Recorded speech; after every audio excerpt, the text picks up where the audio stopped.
एक कहावत है ना कि डायन भी चार घर छोड़कर जादू टोने करती है। दुश्मन भी होली, दिवाली, जन्मदिन, एनिवर्सरी पर ब्रेक ले लेते हैं। लेकिन ये यूट्यूब की जो लड़ाई है ना, उसमें जो एक दूसरे के दुश्मन हैं, उनका ब्रेक लेना तो बनता ही नहीं है। क्योंकि यूट्यूब पे ये चल रहा है कि हमने जिसे अपना एनिमी मान लिया है, उसके लिए हम कुछ अच्छा सोच ही नहीं सकते हैं। चाहे वो इंसान जिस भी सिचुएशन में हो, हमें उसे क्रिटिसाइज ही करते रहना है। मतलब सोचिए कि सामाजिक तौर पे हम कर क्या रहे हैं। हमारा आपका नैतिक पतन किस तरीके से हो रहा है कि हमें एक दूसरे की खुशियाँ भी चुभने लगी है। इस कदर से हमारी संवेदनाएं अपने दुश्मनों के लिए ख़त्म हो रही है। दुश्मन ही बोलेंगे ना। अगर आप किसी को इस सिचुएशन में भी ट्रोल कर रहे हो, इट मीन्स कि वो आपके लिए दुश्मन के ही समान है।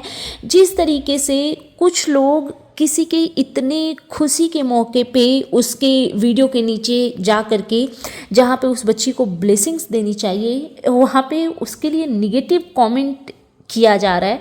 और वो भी उस फैमिली का नाम ले करके, एक वो फैमिली जिन्होंने यूट्यूब पे गंदगी मचा रखी है। चलिए उनके बारे में मुझे कुछ अब अपने एक भी शब्द खर्च नहीं करने। So hey everyone, good afternoon, welcome back to my channel. I hope you all are doing great. आज मैंने ना, पता नहीं क्यों, ऐसे ही मैं कुछ रील वगैरह देख रही थी तो कुछ एक कोट सामने आ गए, तो मैंने वो पोस्ट कर दिया था यूट्यूब पे। पता नहीं क्यों बहुत रिलेटेबल लगा। तो उसमें मेरी 2-3 सब्सक्राइबर क्या ही बोलूँ, बहनें हैं, वो मेरे अपने हैं, जिन्होंने मुझे रिक्वेस्ट किया कि वो लोग वेट कर रहे हैं। वैसे मेरा कोई इरादा नहीं था वीडियो बनाने का, बिकॉज़ मैं किसी और चीज़ में लगी हुई हूँ और मुझे बिल्कुल भी उन चीज़ों से डिस्ट्रैक्ट होना ही नहीं है। लेकिन 2-4 लोगों ने जब कमेंट किया ना, बहुत कम लोगों ने, बट हाँ फिर भी, तो मुझे लगा कि चलो ये वो लोग हैं जो मुझसे प्यार करते हैं, मुझसे उम्मीद रखते हैं अच्छे बुरे मैटर पे बोलने के लिए। तो बुरी चीज़ों पे तो मैं शायद ही कभी बोलूँ, ना ही बोलूँगी। बट हाँ, मुझे एक अंशु का वीडियो दिखा तो मैंने सोचा कि उसके बारे में बात करूँ। तो उम्मीद है कि आप लोगों को अच्छी लगेगी मेरी ये वीडियो। और प्लीज़, बहुत सारे लोग हैं जो मेरे चैनल को अनसब्सक्राइब करके जा रहे हैं, तो प्लीज़ ऐसा मत कीजिए।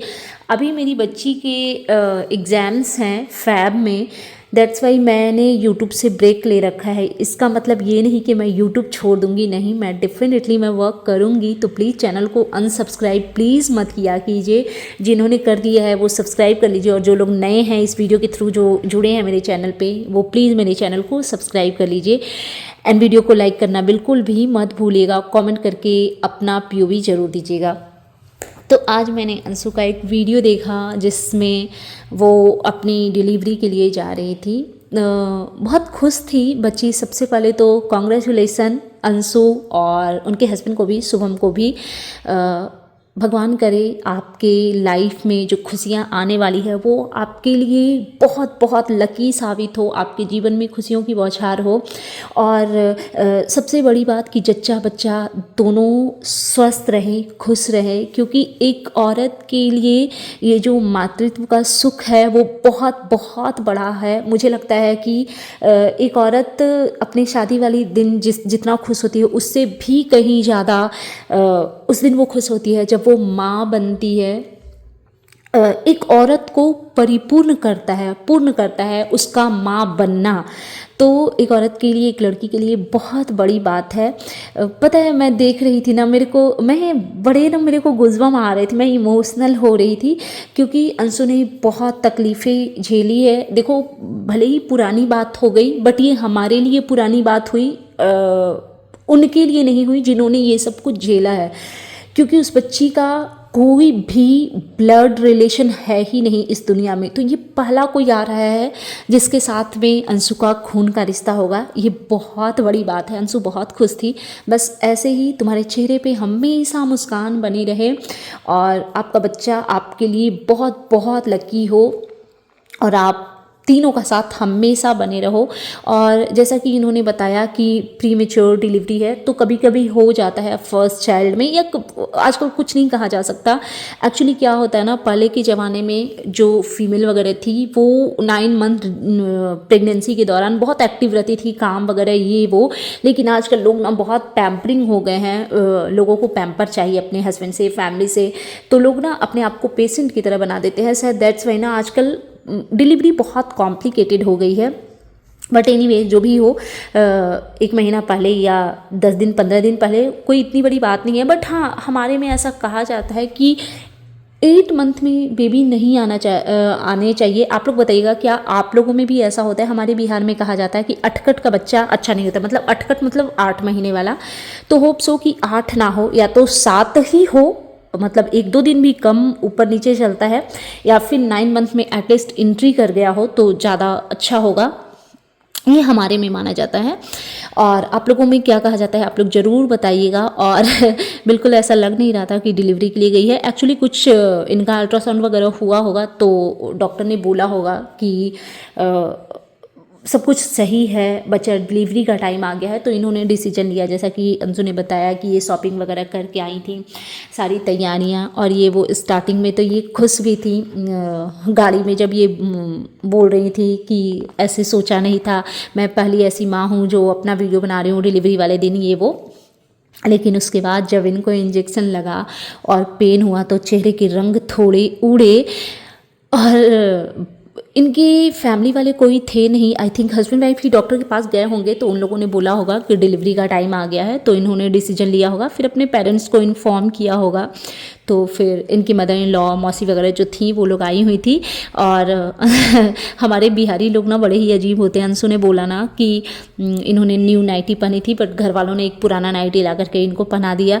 वैसे तो काला नहीं पहनाना चाहिए किसी भी शुभ चीज़ में, और एक औरत, एक लड़की पहली बार माँ बन रही है अपनी जनरेशन को, फर्स्ट टाइम, मतलब इनके जनरेशन का पहला बच्चा होगा शायद ये, तो वो इस दुनिया में ला रही है, तो ऐसे टाइम पे ब्लैक नहीं पहनाना चाहिए। बट शायद पेरेंट्स ने उतना सोचा नहीं होगा।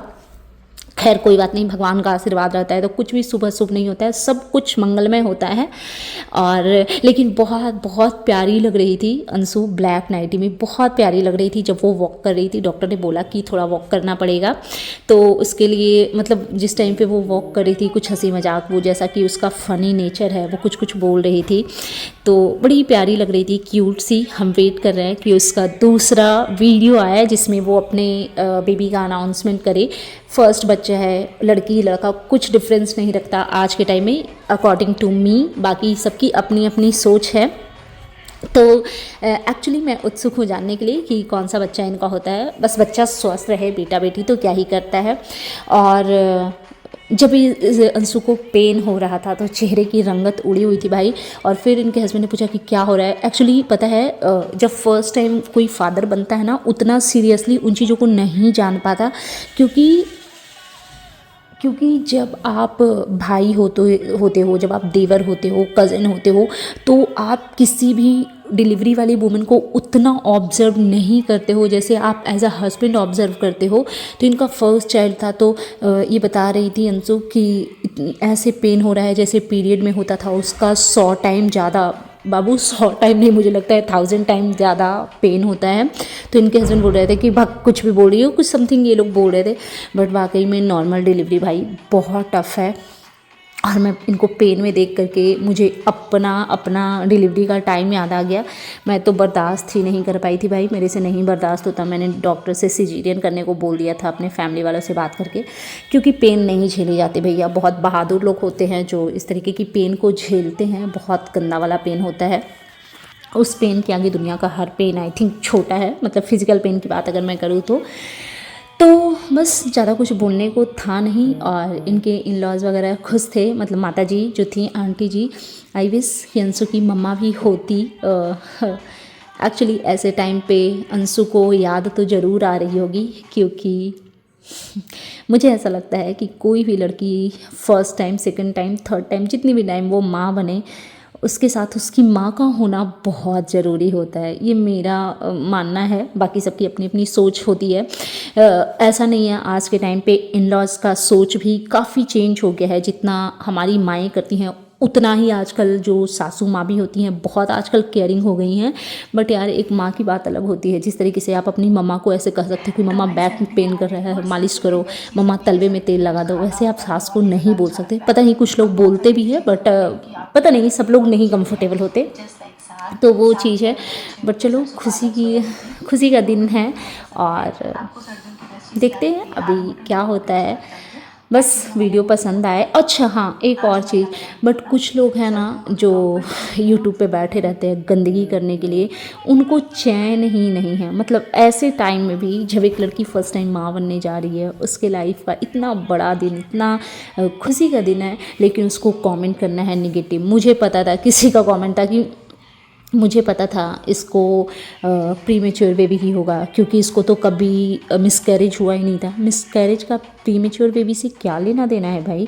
कुछ लोगों का ऐसा कहना था कि हाँ इसको कभी ये मिसकैरेज हुआ ही नहीं था, इसने बस कीचड़ फैमिली को सॉरी यार नहीं बोलना था ये सब। बट चलो एनीवेज, जो गंदे लोग होते हैं उनके बस में गंदगी करने के अलावा और कुछ होता ही नहीं है, तो उनको उनकी हाल पे छोड़ देते हैं। सो दैट्स इट, ये था मेरा आज का reaction video. And you guys tell me कि कैसा लगा आपको मेरा ये रिएक्शन वीडियो। अगर आप मेरे चैनल पे नए हैं तो प्लीज़ चैनल को सब्सक्राइब कर लीजिए, वीडियो को लाइक कीजिएगा, फैमिली एंड फ्रेंड्स के साथ शेयर कीजिए, बेल आइकन दबाइए ताकि आपके पास नोटिफिकेशन जा सके। Thanks for watching, bye bye guys, take care, lots of love.